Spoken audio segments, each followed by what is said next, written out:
Do you feel like you work and work and work and work trying to build up a holy and healthy ministry? And in spite of all of your effort, nothing seems to be working. Hi, I'm Natalie. This is the Ezra Project.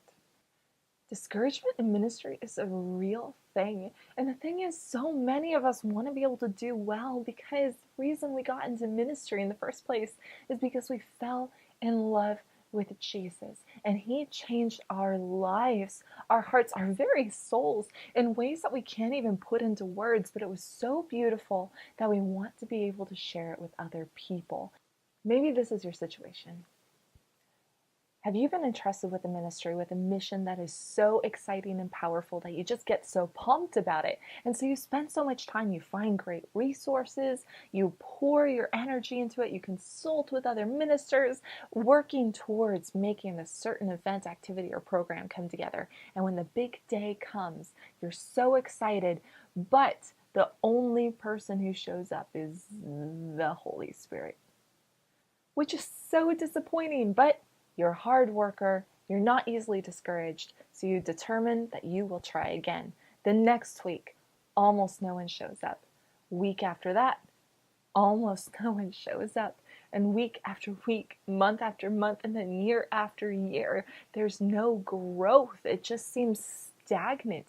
That repeated failure is devastating. Or maybe your situation is that you inherited a healthy and thriving ministry, and that in spite of all your best efforts, the participants are leaving, you're losing a volunteer team, and you just can't understand why, because you're working so hard. You've consulted with other ministers, you've done everything you can think of, you've hit your knees in prayer, but in spite of it, the ministry continues to fail. Repeated failure in ministry is devastating. Because I've had similar experiences and failure in ministry. I think that's one of the reasons why I love reading the Old Testament, because those people failed so often, just over and over and over again in devastating ways. And one of the reasons I read the Old Testament is because I love seeing how God never gives up on them. And more than that, He takes their shame, He takes that disappointment, and He takes their failure, and He transforms it into something beautiful, something that proclaims His greatness, His love, and His mercy in a way that perhaps their success never could have done. The psalm from this Sunday in Advent actually gives us a little bit of a glimpse into what God can do in the hearts of people who are utterly discouraged and in despair. And that's because the psalm, scholars theorize, was likely written after the exiles. And if you don't know much about the exiles, they were devastating events in Israelite history. Essentially, in the years leading up to the exiles, most of the Israelites died in warfare, in starvation, in plague, in famine. And those who survived were forcibly removed from the promised land in order to live as toadies to a foreign king before, roughly 70 years later, they were permitted to return. If anybody had survived that period in the exiles, they would have likely have been very young children watching. If anybody had survived that exiles, they likely would have been young children watching the devastation of their families and their homeland. They would have been, we know now about PTSD, but these children would have grown up shaken with terrible suffering. And by the time they finally returned to their promised land, they would have been old and withered. Long years of discouragement, long years of suffering, long years of despair. But this psalm was one of the fruits of that people who were trying to grapple with, why would this devastating tragedy and failure have happened, and how is God working through it? When the Lord restored the captives of Zion, we thought we were dreaming. Then our mouths were filled with laughter, our tongues sang for joy. Then it was said among the nations, the Lord had done great things for them. The Lord has done great things for us. Oh, how happy we were. Restore our captives, Lord, like the dry stream beds of the Negeb.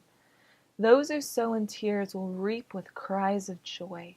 Those who go forth weeping, carrying sacks of seed, will return with cries of joy, carrying their bundled sheaves. This is the verse that touches me the most in that psalm. Those who go forth weeping, carrying sacks of seed, will return with cries of joy, carrying their bundled sheaves.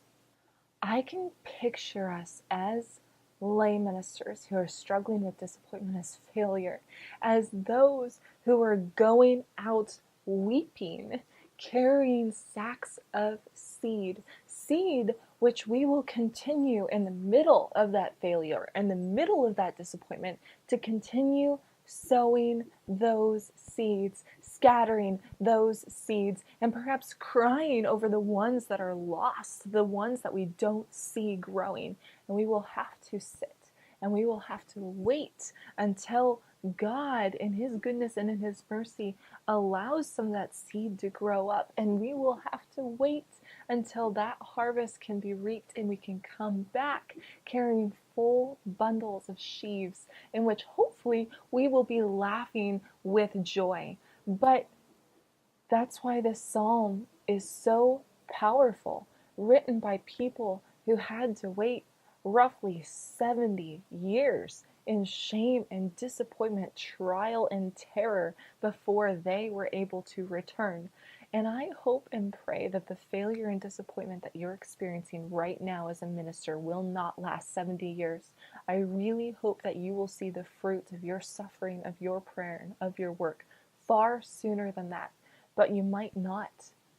In which case, go out anyways. Continue to carry those sacks of seed. And if you need to, weep as you go. But continue to sow those seeds. Continue to scatter them. Continue to trust that God in His mercy will make them grow, even if it's not in the timeline or the time frame or in the way that you expected or wanted it.